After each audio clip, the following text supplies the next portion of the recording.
Hi, this is Matt Yetter with Sherlock Home Inspections. Phone number is 971-212-7481. Website address is yourinspectionneeds.com. Today's date is Wednesday, February 3rd, 2021. The address we're inspecting today is 1047 Southeast 113th Avenue, Portland, Oregon, 97216. We are about to perform a video inspection of the property's main sewer line through the front yard exterior cleanout. The equipment being used today is the Rigid Sea Snake. This is one of the best sewer cameras on the market today. Before we begin this video inspection, it should be noted that some of sewer pipes made of clay, concrete, cast iron, asbestos, and Orangeburg may be in good working order and may never have had a clogged or sewer backup before. However, due to real estate transactions, attorneys, and lawsuits, Sherlock Home Inspections must recommend the following to meet the current codes. All sewer pipes should be watertight, made of cast iron ABS 3034 or HDPE pipe with all appropriate fittings and couplers. All sewer pipes should be free from breaks, offsets, separations, tree roots, bellies, and party sewers. Sherlock Home Inspections recommends replacing any sewer pipe that does not meet these specifications. Here we go. We are in 4-inch ABS plastic drain piping. We are running some water to ensure that our pipe is watertight and is going to remain watertight throughout this inspection. It looks like we have some good news to start in that everything that we've seen so far appears to have been nicely improved or updated from what would have been most likely a cast iron old metal pipe into new modern plastic piping ABS.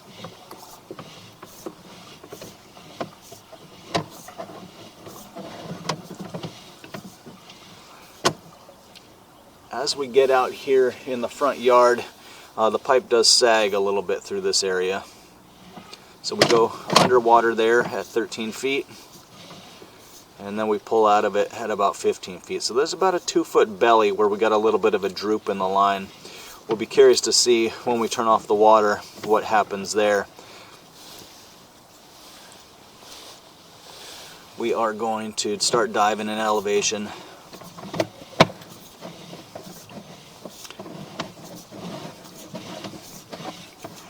And we're going to transition here.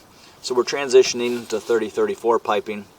They're using a little bit of a Fernco rubber type coupler, and it has offset in a manner that creates a little bit of an offset or a little bit of a lip as we come cruising over here.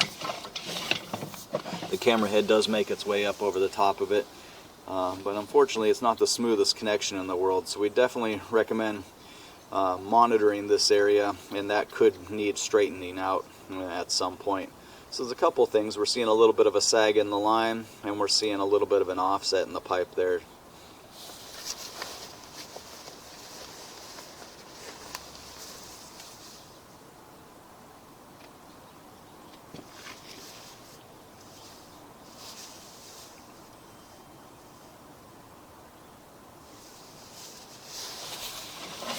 The camera head was able to make its way over the top of it. I like that we're at least that connection's at the bottom of straight down dive, so things are making pretty good speed as they hit that. It doesn't look like it's causing any problems. There was no debris buildup or anything from it, but that could potentially in the future need some straightening out or some attention. And then we're going to reach the city lateral, and we'll call it around 40 feet. So this will be the end officially of buyer-owner responsibility, about 40 feet away from the house. We're going to turn off the water and the microphone. We're going to drain everything out. We're going to look at the pipe one more time in reverse. We're curious to see, so there's about a 2-foot water belly. We're curious to see what happens there when we turn off the water and we drain everything out. If everything drains right on out of there, then you're feeling a lot better about things.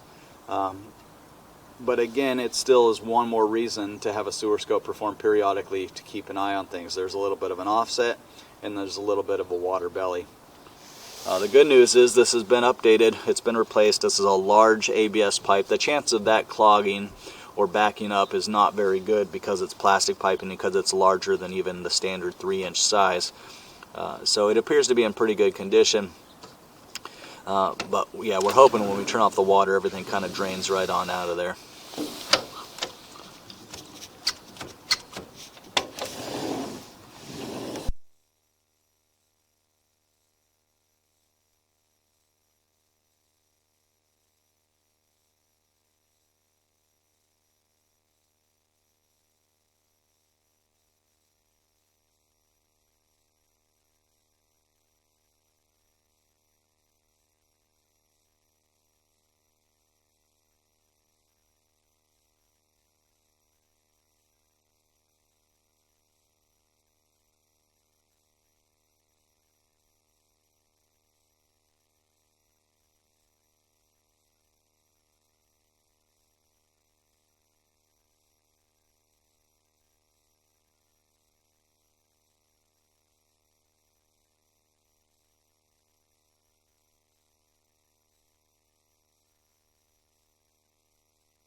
So here is that area again. So we're coming out of a dive there. Here is there. With the water off now, the camera head, it does definitely improve. The camera head doesn't go underwater. It just kind of kisses right up to the bottom of the screen and then improves. So very, very minor.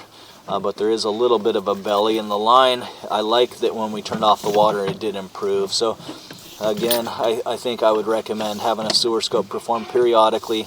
There's a couple areas, the water belly, and then there is definitely a little bit of an offset at the Fern Cove fitting.